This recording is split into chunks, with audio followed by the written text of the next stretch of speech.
3.2 का question number 5, half the perimeter of a rectangular garden whose length is 4 metre more than its width is 36 metre. देखो क्या कह रहा है, एक रेक्टेंगुलर गार्डन है, उसके पेरीमीटर का हाफ मुझे बता रहा है। वो हाफ कितना है, तो वो 36 मीटर है, लेकिन उससे पहले एक और बात कह रहा है कि whose length is 4 metre more than its width, width से 4 मीटर मोर लेंथ है और उसका हाफ क्या है पेरीमीटर का, 36 मीटर। दो बातें कह रहा है। देखो दो इक्वेशन बनेगी तो दो कंडीशन भी चाहिए, तो दो कंडीशन हमें दे रहा है ये। Find the dimensions of the garden, हमें गार्डन की डायमेंशन मतलब लेंथ और ब्रेड्थ निकालनी है। एक आयताकार बाग है, ठीक, उसकी लंबाई चौड़ाई से 4 मीटर अधिक है। उस आयताकार बाग का अर्ध परिमाप 36 है। देखो अर्ध परिमाप मतलब समझ रहे हो ना, परिमाप का आधा, वही तो बात है, हाफ द पेरीमीटर, परिमाप का आधा।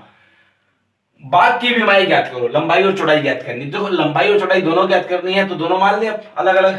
तो लेट पहले आप लिख दो, किसकी बात हो रही है, आयताकार बगीचे की ना, तो आप लिख सकते हो इन ए रेक्टेंगुलर गार्डन, मतलब आयताकार बगीचे में, एक आयताकार बगीचे में। अब देखो आयताकार बगीचे में पहले आप लंबाई मानते हैं, तो लेट लेंथ, माना लंबाई, क्या मानेंगे आप लंबाई, तो माना लंबाई आपने मान ली x मीटर, मान ली। अब लेट ब्रेड्थ, मतलब माना चौड़ाई, चौड़ाई कितनी मानेंगे आप, तो y मीटर मान लिया आपने, ठीक है। चलो दोनों मान ली लंबाई चौड़ाई। अब मुझे दो कंडीशन दी हुई है, दोनों कंडीशन का यूज करता हूं। तो अकॉर्डिंग टू फर्स्ट कंडीशन, देखो वही लिखेंगे आप, अकॉर्डिंग टू फर्स्ट कंडीशन, जैसे लिखते हैं हर बार। देखो पूरे चैप्टर में ही ऐसे दो कंडीशन मिलेंगी, दो इक्वेशन बनानी पड़ेगी स्टेटमेंट से, और बार बार ये लिखना पड़ेगा according to first condition, according to second condition, मतलब पहली शर्त के अनुसार। दो शर्त देगा आपको एक क्वेश्चन में, तो पहली शर्त के अनुसार, देखो पहली आपकी मर्जी कुछ भी लिख सकते हो, ये कोई बोले कि पहली मैं इसको मानू या उसको मानू, मतलब दो शर्त है। तो मान लो पहली शर्त आपकी ये वाली कहते हैं क्या, देखो पहली शर्त असल में यही है कि हाफ द पेरीमीटर क्या है, 36 मीटर, परिमाप का आधा 36 मीटर दिया हुआ है। परिमाप कैसे निकलेगा, 2 इंटू एल प्लस बी, मतलब कि एक्स प्लस वाई, ये परिमाप है, इसका आधा।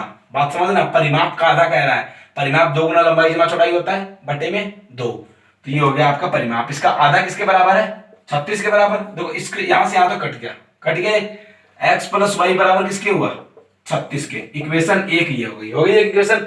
अब देखो हमें क्या करना है ना, यहां पर जो निकालनी है डायमेंशंस, लंबाई चौड़ाई निकालनी है, वैसे तो कोई भी मेथड से निकाल दो, लेकिन क्योंकि ये एक्सरसाइज ग्राफिकल मेथड से है, इसीलिए हम इसको ग्राफिकल मेथड से निकालेंगे। लेकिन अगर आपके एग्जाम में क्वेश्चन आता है तो जरूरी नहीं आप ग्राफिकल मेथड से निकालो, जब ये चैप्टर आपका खत्म होगा उस टाइम तक आपके पास 3-4 मेथड और हो जाएंगे सोल्व करने के, ठीक, इक्वेशंस को। तो किसी भी मेथड से कर सकते हो आप, जब तक कि मेथड मेंशन ना करें। देखो अकॉर्डिंग टू फर्स्ट कंडीशन ये हो गया, according to second condition, according to second condition. Second condition बड़ी सिंपल सी है कि जो लेंथ है ना वो ब्रेड्थ से 4 मीटर ज्यादा है, length is 4 metre more than its breadth, लंबाई चौड़ाई से 4 मीटर अधिक है। तो लंबाई कितनी है आपकी x, कितनी है, चौड़ाई से 4 मीटर अधिक, तो चौड़ाई में 4 जोड़ देंगे, यही तो इसका मतलब होता है। एक बात समझना, बच्चों वाली बात है, 8th क्लास में भी पढ़ते थे स्टेटमेंट, तो कि अगर लंबाई है चौड़ाई से 4 मीटर अधिक है, ये पहले ही 4 मीटर अधिक है, तो बराबर कब होंगे, या तो यहां भी 4 जोड़ दो या इसमें से 4 घटा दो। समझ रहे हो, मान लो अगर ये 8 है, ये 4 है, ये पहले ही 4 अधिक है, तो या तो यहां 4 जोड़ो यहां 4 घटाओ, एक काम तो करना पड़ेगा।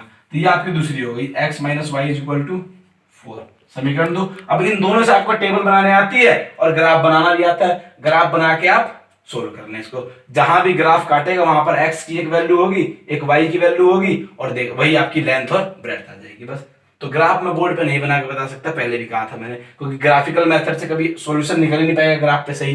ग्राफ पे आप करोगे ना, जब बोर्ड पे नहीं निकल पाएगा सही, ग्राफ पे आप करोगे तो आपको एग्जैक्ट x की वैल्यू आ जाएगी, एक y की वैल्यू भी मिल जाएगी। कैसे आएगी आपको बताया था, जहां ये इंटरसेक्ट करेंगे उस पॉइंट को देख लो x पे कहां मिल रहा है वो, और उसी पॉइंट को सीधा लाके y पे कहां मिल रहा है, वही x और y की आपकी वैल्यू होती है, बस।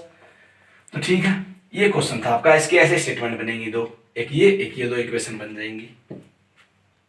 Question number 6, given the linear equation 2x + 3y - 8 = 0। ये लीनियर इक्वेशन है आपकी। राइट अनदर लीनियर इक्वेशन, एक और लीनियर इक्वेशन लिखो आप इन 2 वेरिएबल्स, 2 वेरिएबल्स वाली, सच दैट, इस प्रकार से कि the geometrical representation of the pair so formed is जो ज्योमेट्रिकल रिप्रेजेंटेशन हो ना इनकी, वो इंटरसेक्टिंग लाइंस हो, पैरेलल हो, कोइंसिडेंट हो, ये बोल रहा है। कह रहा है कि एक रैखिक समीकरण 2x जमा 3y माइनस 8 बराबर 0 दी गई है। अब दो चर में एक ऐसी और रैखिक समीकरण लिखनी है, एक और ऐसी लिखनी है ताकि प्राप्त युग्म जो है उनका ज्यामितीय निरूपण कैसा हो, प्रतिच्छेदित करता रेखा और समांतर रेखा, संपाती रेखा। देखो ये ज्यादा मुश्किल नहीं है, आप इतना जानते हो। आपको दिया क्या हुआ है, आपको दिया हुआ है ये 2x जमा 3y माइनस 8 है ना। अब एक बात बताओ जरा, आपको पता होगा कि प्रतिच्छेद रेखा कब करती है, इंटरसेक्टिंग लाइंस कब आती है, जब a1 अपॉन a2 ही बराबर ना आए b1 अपॉन b2 के। यही केस होता है ना, जब a1 अपॉन a2 बराबर ना आए b1 अपॉन b2 के, तभी तो लाइंस इंटरसेक्ट करती हैं। तो मतलब हमें दूसरी जो इक्वेशन लिखनी है ना, तो इसके अपॉन में उसका a, इसके b के अपॉन में उसका b बराबर नहीं होना चाहिए। यही तो कहने का मतलब है ना, कि जब समझ रहे हो बात को, कि इस इक्वेशन और यहां पर जो इक्वेशन लिखूं उनका जो रेशो है a1 अपॉन a2 और b1 अपॉन b2 बराबर नहीं आना चाहिए। इसका मतलब क्या, कि जितना गुना इसको बढ़ाए उतना गुना इसको नहीं बढ़ा सकते। कहने का मतलब सोचो, अगर इसको भी 2 गुना बढ़ा दूं, इसको भी 2 गुना बढ़ा दूं और इसको भी 2 गुना बढ़ा दूं, तो फिर तो वही वाली बात होगी, इनका जब रेशो निकालेंगे तो इक्वल ही नहीं आएगा सभी का। तो अब क्या करेंगे इस केस में, आप इसको बढ़ाते हैं कितना, 2 टाइम्स। इसको बढ़ा दिया मैंने 2 टाइम्स, तो कितना हो गया, 4x हो गया। इसको मैंने बढ़ा दिया 3 टाइम्स, तो ये 9y हो गया। और उसको मैंने ऐसे कैसा रहने दिया इस वाले को, ठीक, इज इक्वल टू 0। जरूरी नहीं है बढ़ाना, कोई भी इक्वेशन लिख सकते हैं। देखो एक्स वाई के साथ कोई भी इक्वेशन लिख सकते हैं। अब इस केस में देखो, आप जानते हो, देखो 2/4 1/2 आएगा और 3/9 1/3 आएगा। तो यहां पर a1/a2 तो नहीं आएगा ना। देखो सीधी सी बात है, ये इक्वेशन लिख दी मैंने, और बस इतना ही बहुत है। ये तो आपको पता होना चाहिए कि a1/a2 बराबर मतलब नहीं होना चाहिए b1/b2 के। एक नंबर के क्वेश्चन है। अब पैरेलल लाइंस कब आती है, तो पैरेलल लाइंस सीधी सी बात है आपकी तब आती है कि जब a1/a2 बराबर हो b1/b2 के, लेकिन बराबर ना हो c1/c2 के। यही केस बनता है ना पैरेलल लाइंस का, समांतर रेखाओं का, कि दो तो रेशो बराबर हो लेकिन तीसरे वाला बराबर ना हो। तो सिंपल सी बात है, ऐसा कब होगा, मान लो इसको भी मैंने 2 गुना बढ़ा दिया 4x, इसको भी 2 गुना बढ़ा दिया तो 6y, इसको 2 गुना बढ़ाने के बजाय 3 गुना बढ़ा दिया।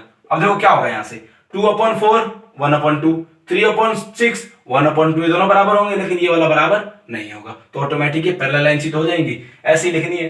संपाती रेखा कब होती है, कोइंसिडेंट लाइंस, जब तीनों ही बराबर हो ना, जब तीनों बराबर हो। तो तीनों बराबर हो मतलब तीनों को समान रूप से हम बढ़ा दें। तो इसको भी 2 गुना कर दें या 3 गुना कर देते हैं। आपकी बात 2 तिया 6x, 3 तिया 9y और 8 तिया 24। अब देखो ये तीनों 3 गुना है, तो ये बताइए 3/9 और -8/-24 इक्वल आएंगे। तो इक्वल आते फिर आपकी कोइंसिडेंट लाइंस हो जाएंगी। तो ये सिर्फ ऐसे ही एक नंबर के क्वेश्चन है। आपको एग्जांपल देना था एक और लीनियर इक्वेशन का, ताकि इंटरसेक्ट करे, पैरेलल हो और कोइंसिडेंट हो। और ये वाली चीज आपने बहुत सीख ली।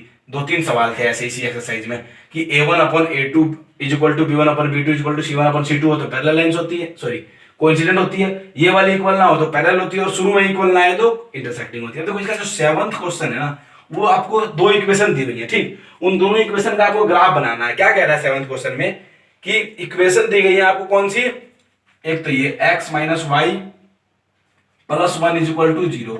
एक इक्वेशन क्या दी गई है, 3x + 2y - 12 = 0। तो इसका ना ग्राफ खींचना है आपको। ग्राफ खींच के ये बात बोल रहा है कि x अक्ष और इन रेखाओं से बने त्रिभुज के शीर्षों के निर्देशांक ज्ञात कीजिए।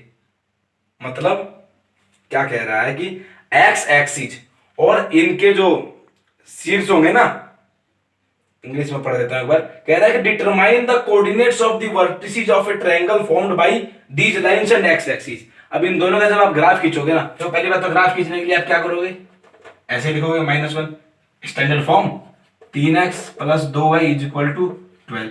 यहां पर x y की वैल्यू भरोगे, टेबल बनाओगे, 2 टेबल बनी तो ग्राफ बनेगा। देखो जब इसका ग्राफ बनेगा ना आपका, तो कुछ इस प्रकार से बनेगा। देखो ये आपका x y एक्सिस हो जाएंगे, इसके 2 लाइन आएंगी, तो 2 लाइन का जो ग्राफ बनेगा तो कुछ ऐसा बनेगा, मतलब ऐसे और ऐसे जाएगा ग्राफ। तो जब ऐसे ग्राफ जाएगा तो ध्यान दो, x एक्सिस के साथ एक ट्रायंगल बन रही है ना ये, तो कह रहा है इसी ट्रायंगल के तीनों वर्टिसेस बताने, तीनों पॉइंट बताने आपको कौन से हैं। तो पॉइंट बताने तो आपको कैसे, सिंपल है, पॉइंट बताना। दो ये पॉइंट का मतलब क्या है कि x पे जो इसकी वैल्यू है वो पहले लिख देंगे, और y पे जो इसकी वैल्यू हो बाद में। मान लो x पर ये 1 है, y पर 2 है, तो 1 2 हो गया। ऐसे ये x पर, तो यहां वाला तो x पर क्या होगा 0, सॉरी एक्स पर कोई मान होगा इसका, एक्स पर क्या मान होगा, मान लो 3 और वाई पर तो ये 0 है, ऐसे यहाँ पर भी कुछ मान होगा। तो यही आपको ट्रायंगल के तीनों वर्टिसेस बताने हैं बस, और बाद में बोल रहा है इसको शेड कर दो ट्रायंगल को। तो जब आप ग्राफ बनाओगे तो इजीली आपको तीनों पॉइंट के मिल जाएंगे। वर्टिसेस क्या होते हैं, मतलब कोऑर्डिनेट्स क्या होते हैं, सिंपल सी बात है, एक्स वाई की वैल्यू होती है उनकी, पहले एक्स की वैल्यू लिख दो फिर वाई की वैल्यू लिख दो, तीनों पॉइंट्स की बस। तो ये सिंपल है ग्राफ बनाने, तो ग्राफ बनाने वाले बोर्ड पे नहीं करा सकते हम, तो बस बता दिया मैंने। अब हम एक्सरसाइज 3.3 करेंगे, ठीक।